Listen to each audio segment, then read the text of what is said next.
Welcome everybody to more Heroes of the Storm action on Khaldor TV. And today we're going to look at one of the games of the grand final that was played at the Zote Cup. We already had, of course, XESC advance to the finals. We've just seen the videos over the last few days. And by now the team joined actually up with Kinguin. The cast though, and also the tournament happened before that move happened. So in the tournament itself they were still known as XESC squad. And they're going up against the Spanish team in the finals. A Spanish team that you might not have heard of all that much. They're going up against ApHeroes, a team that's been doing quite well recently, not really being a top 10 team just yet, but they're actually putting a lot of effort in and they're also getting some decent results. Of course, they go into this series as an underdog. And the first map was a very interesting one. We already had for XESC a very strong lineup. They were once again going for one of those double initiator lineups that are very popular in the new meta, with Nuburak and Tyrael, and combined that with Illidan as well. In total, they also have 4 Blood for Bloods on level 16, so a very strong fighting lineup and really dedicated to go into those team fights. ApHeroes, on the other hand, they have a bit of a different approach to the map, Shire. They go into more of a pusher lineup with Zagara and Sylvanas. So also a strong lineup for them, but a completely different approach to the game. So guys, without further ado, a great match. Make sure that you get your popcorn ready. This is the game between ApHeroes and Kinguin, aka XESC, on Shire.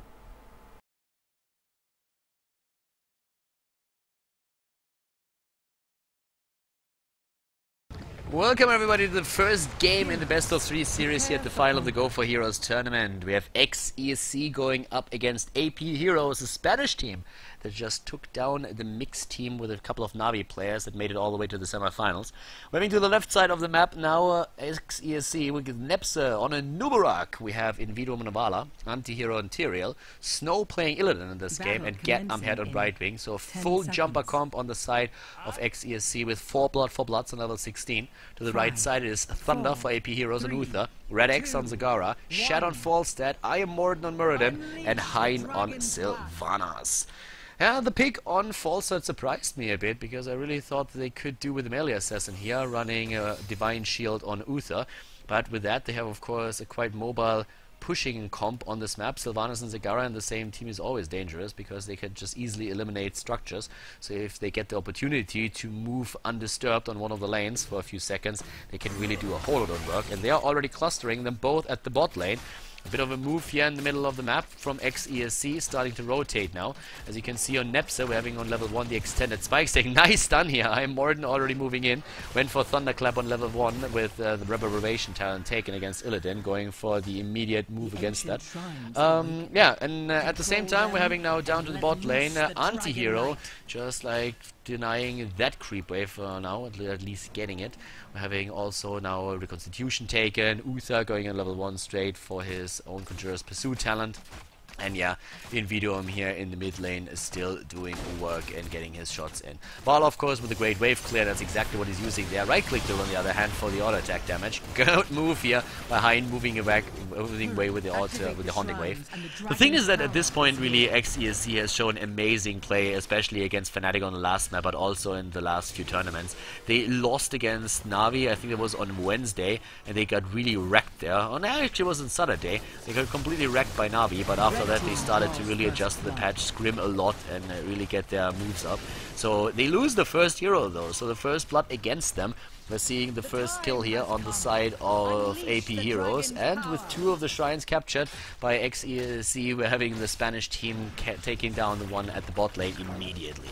So right now, in regards to the level 1 talents, once again Smite on Antihero on level 1. He's going to go for a Smite build with level 4 talent taken as well, and then most likely Battle Momentum after that. At this point in time, if you run with 2 initiators like this, you can definitely do that. Once again, here comes Falstad. Oh, thinking about flying away. They're trying to get the Dragonite in the mid lane right now.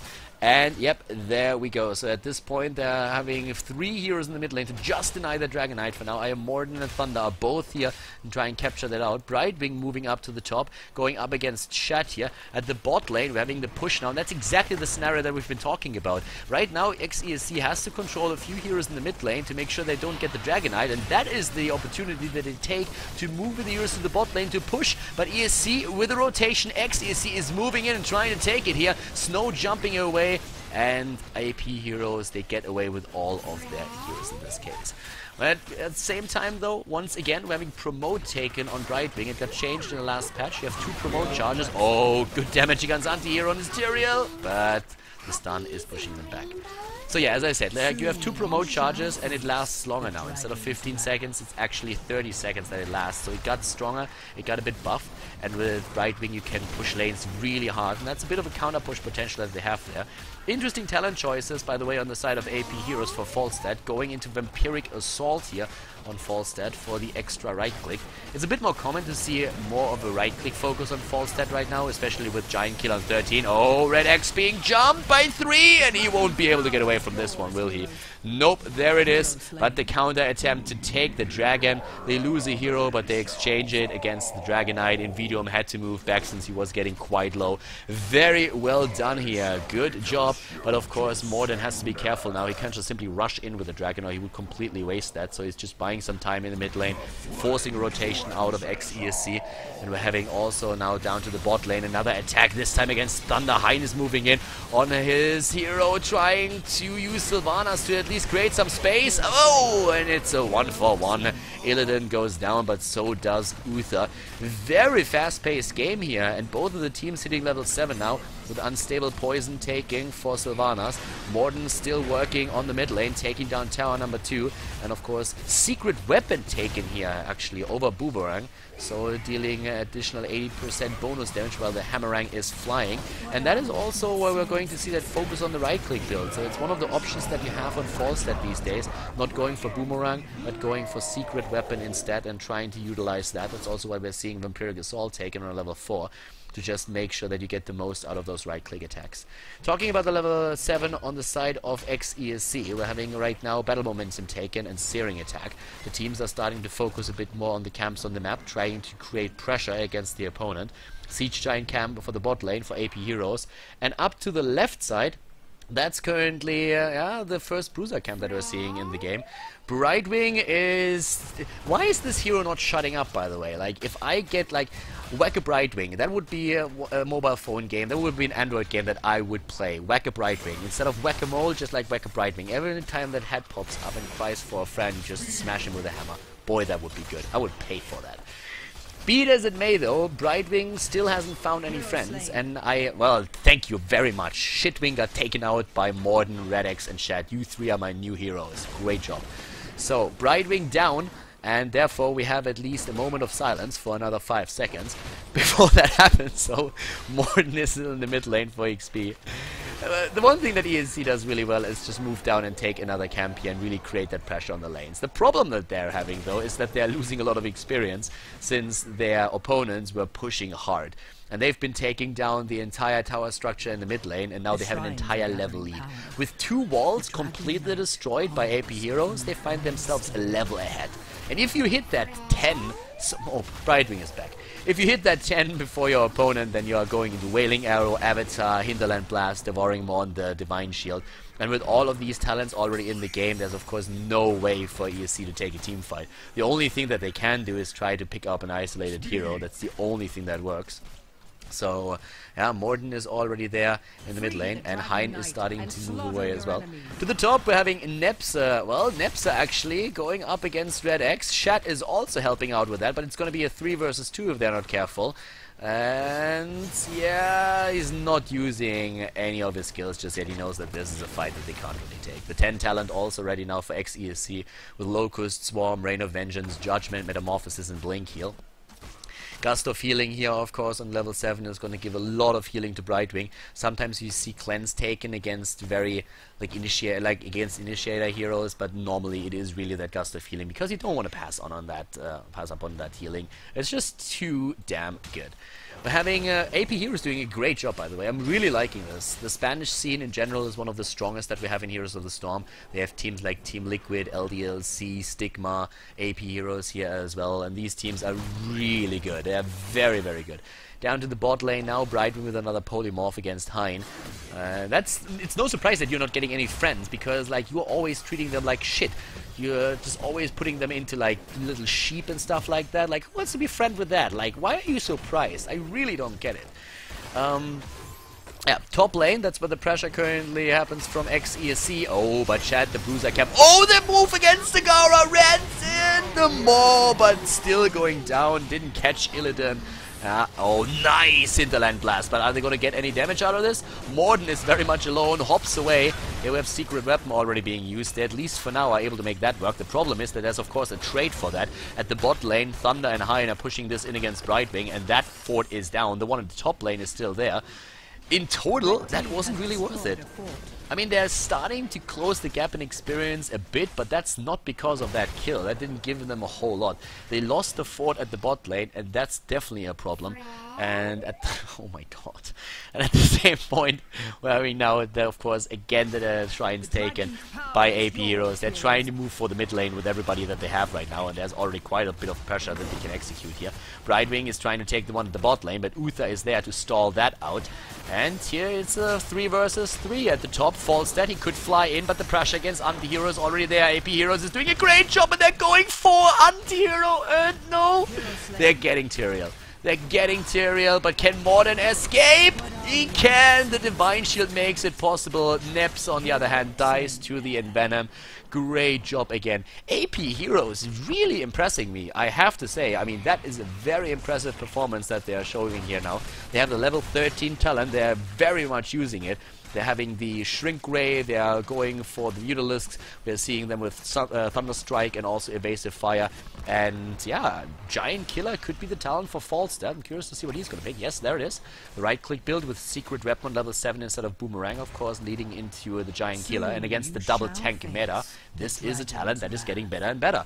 Another Dragon Knight in the mid lane, level 13 versus 14, and ApHeroes, the Spanish team, they're doing work. Imposing Will on Tyrael, now level 13, with the Giant Killer also on the auto attack build for Vala that we are seeing played by Invidium. The Ice Block on Brightwing, and also a Burning Rage in this case on the side of Nepsa for his Anubarak. They're trying to rotate against the Dragon Knight, and Red X of course needs to wait and stall some time for the rest of the team to arrive. Hein is just now moving in on Sylvanas, and up to the top we're having Shat currently starting to get some experience. He can always move in. Uh-oh, is there the Judgment? They don't have to use it just yet. Oh, flies away, and nice move by Shat. Really nice move. Actually cancels it out even and then flies to the team to help them out. Very well done. Flies a bit far into the back. Is Tyrael getting stunned though? And nice damage there by Shat as well. Oh my god. Anti-hero might die here. He's getting silenced. He's not getting away. And he's going down. Great pick. Great pick by ApHeroes. I'm really liking the way that they are playing this, and I'm very, very surprised. Like, I'm impressed. I am very impressed. I did not expect them to do this well. 15 versus 14 the levels. 6 kills against 3, and they're very much making this composition work. When I saw them pick Falstad, I was really worried for them. If you compare those two compositions, you really see that XESC has a very strong initiation potential here. They have Judgment, they have a Nubarak for the Impale, for the Burrow Strike, Illidan that can jump in, uses Metamorphosis as well. So if you gain that momentum on the team that they are running here, you can really overwhelm an opponent. And keep in mind that they will have on level 16 4 Blood for Bloods, which are very, very much important here. So this is going to be extremely good right now. I mean, right now, this is where XESC has to wait for their chance. They need to wait for the 16. For the quadruple Blood for Blood and trying to make that work. But of course, ApHeroes is aware of that. And they are doing extremely well with this right now. Making sure that they are getting a very, very good position against their opponent. If they can kill a keep before level 16, that would be great for them.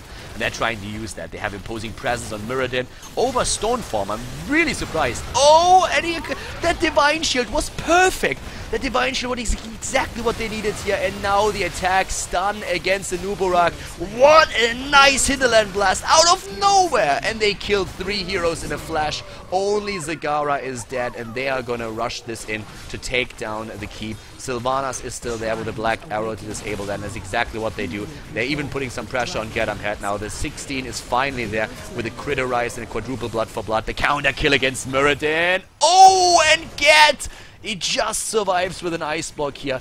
Still impressive, but XESC with a great kill here. Did not think that it would be able to take Muradin down as well, but they made it happen. Very well done. It's not going to change anything with the keep though. It is going to fall. At the same time though, the fort at the top lane was destroyed by the creep wave. That Bruiser Camp still doing some work and helping them out with that. And of course always the promote on Brightwing is always something that they have to deal with as well. Here comes now Falstad starting to fly to the top to get maybe another Dragon Knight for the team. Or at least a Knight for as long as possible to the opponent. That's what they're currently trying to do here. Neps are already burrowing in. Oh my god, they got it? What? They actually got the Dragon Knight! I can't believe it. I really thought they would not be able to get that. And they sneak it in with 4 heroes on the map. ApHeroes with the perfect timings. But as I mentioned before, 4 Blood for Bloods, the team fights are going to be brutal. The snipe builds are going to be absolutely insane. With Anubarak not taking Web Blast, but going for instead for the Locust Swarm, you cannot take down Uther that fast. Well, Uther usually gets Web Blasted and comes like that, and then you Blood for Blood somebody else. It's all about Uther. If Uther is able to get his Divine Shield in before the Blood for Bloods are getting applied, then you are, of course, taking a huge win there. Right now, we're having, in this case, Uther actually on the Dragon Knight, and that's not really the ideal scenario. You don't really want to have that. The only healer on the Dragon Knight is really, really bad.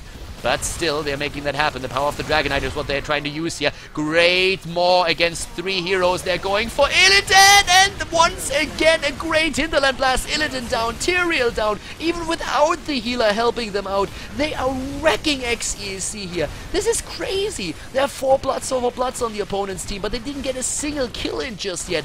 2 of the heroes are already dead. Uther is back, and he's immediately using his Benediction and all of his skills, making sure that he gets the heals in. And this is just the pressure in the mid lane. Once again, ApHeroes and Spanish team, they are saying hola senor, and immediately taking down another keep. Keep number 2 falling here.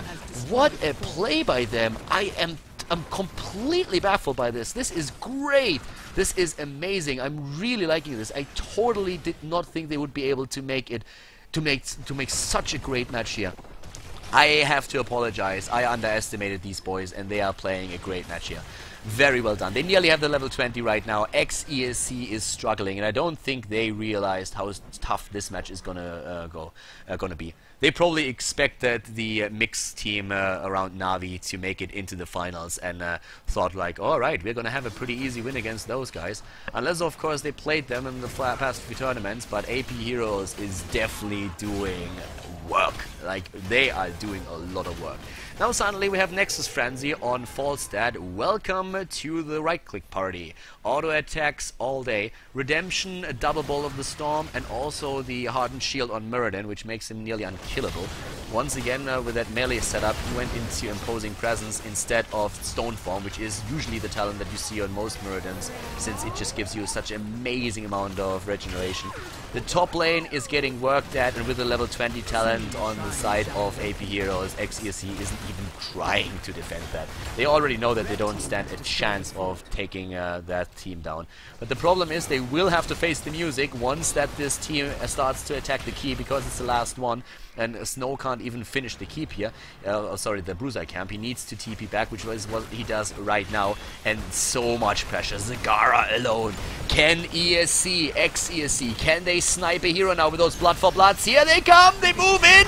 Oh, but they will go way too deep. Here comes once again the Hinterland Blast, this time not hitting too much though, and Anti-Hero is way too fine. Divine Shield saving Zagara for now. Falstad is dead as well though, and they're getting another kill in, aren't they? XESC suddenly with all of the momentum that we've been talking about earlier, starting to hunt down the opponent's team, taking down Zagara, going straight for Mordin. Illidan is trying to jump him again, but Muradin is just barely escaping, but Invidum is trying to kill him. Thunder with a heal after another. Muradin is getting away. High, there's the stun. Oh my god, he's trying to get away, but here comes the bling.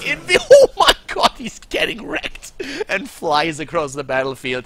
Great kill here, a quad kill, and with Redemption, Thunder is back and he's killed again.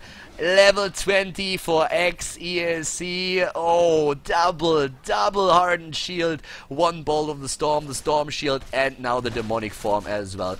All of a sudden, just like that, they are back. But the problem is, all of the keeps are down. Every single keep eliminated. Every single one. Of course, now that we have on the 20, let's have a quick look at those numbers.